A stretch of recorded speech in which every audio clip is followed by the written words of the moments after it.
तो लगभग अब ये तय होता हुआ दिखाई दे रहा है कि अगर तेजस्वी यादव की भी सरकार आती है तो भाई साहब सबसे पहले दारूबंदी कानून को वो खत्म करेंगे और एक बार फिर से बिहार में दारू को बहाल करने वाले हैं। क्योंकि जिस तरीके से उन्होंने दारूबंदी को लेके पुलिस और सरकार पे आरोप लगाया है, इससे नीतीश कुमार की मुश्किलें तो बढ़ेंगी ही, साथ ही साथ चुनाव में उनको खासा नुकसान भी हो सकता है। पूरी जानकारी आपको बताएंगे, लेकिन उससे पहले मेरा परिचय जान लीजिए। मेरा नाम है रजत और आप जनता जंक्शन देख रहे हैं। सबसे पहले तस्वीरों को देखिए। यहां पे जिस तरीके से आरोप लगाया है यहां पे तेजस्वी यादव ने, उससे एकदम से नीतीश कुमार की मुश्किलें बढ़ जाएगी। तेजस्वी यादव कह रहे हैं कि भाई साहब जितने भी बिहार में दारू बेचे जा रहे हैं या फिर बिकवाए जा रहे हैं, इसमें सरकार और पुलिस वालों की मिलीभगत है। एक बार फिर से सुन लीजिए, सरकार और पुलिस वालों की मिलीभगत है और ये सब कुछ सरकार और पुलिस के इशारों पे ही हो रहा है।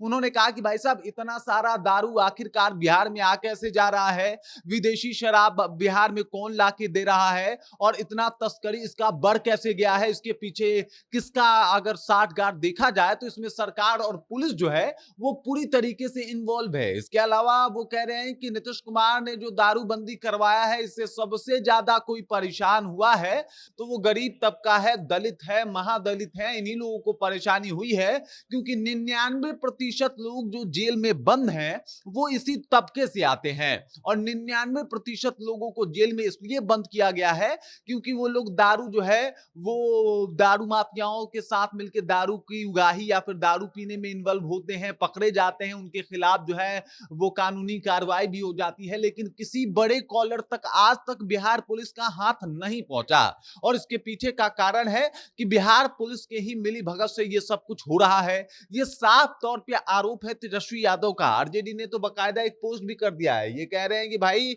बिहार में जैसे तैसे अमल में लाए जा रहे शराबबंदी के काले कानून को लागू वन वे ट्रैफिक की तरह किया जा रहा है, जिसकी मार केवल दलित, अति पिछड़ों और गरीब और उनके परिवारों पे ही हो रही है।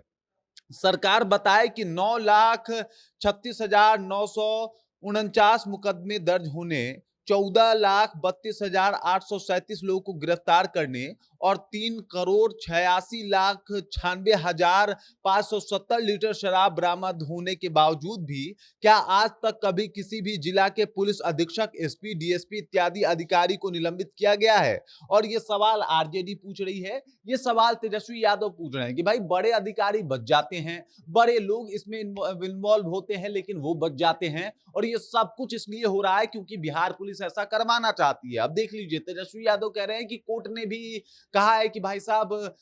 शराबबंदी को कहीं ना कहीं फेल करवाने में पुलिस वालों का हाथ है, पुलिस वालों के मदद से ही दारू जो है वो पटना तक पहुंच जा रहा है और आखिरकार ये विदेशी दारू वो भी कई कार्टन के मामले में कैसे आ जा रहे हैं, अलग अलग जिले में, हर एक जिले में कैसे पहुंच जा रहे हैं, तमाम तरीके के आरोप तेजस्वी यादव लगा रहे हैं। और तेजस्वी यादव का मानना है कि भाई साहब दारूबंदी से सिर्फ गरीब परेशान हो रहे हैं, बाकी वो जो बड़ा तबका है वो परेशान नहीं हो रहा है। और यही वजह है, ऐसा माना जा रहा है कि जिस तरीके से तेजस्वी यादव अब दारूबंदी के ऊपर खुल के बातचीत करने लगे हैं, अपने मुद्दों को स्पष्ट तौर पे रखने लगे हैं, इससे ये प्रूव होता हुआ नजर आ रहा है कि भाई आए दिन में अगर तेजस्वी यादव की सरकार आएगी तो शायद हो सकता है कि तेजस्वी यादव जो है वो इस कानून को बर्खास्त कर दें, यानी दारूबंदी जो है वो एकदम से हटा दें। उधर अगर बात किया जाए सम्राट चौधरी का, तो सम्राट चौधरी इस बयान को सुन के ही खूब गुस्सा में आ गए। उन्होंने कहा कि भाई साहब पूरा लालू परिवार ही दारू बिकवाने में जो है वो लगा हुआ है और पूरा लालू परिवार इस सब कुछ में इन्वॉल्व है। उन्होंने ये तक कह दिया कि सिवान गोपालगंज में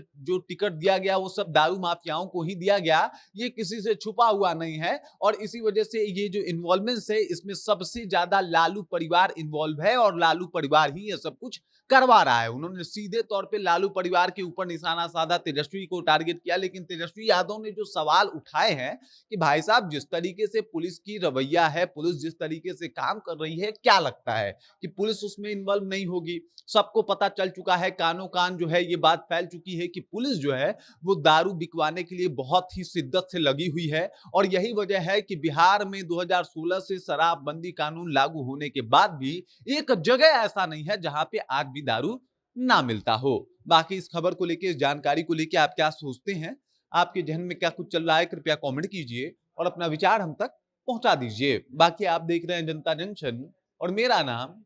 रजत है।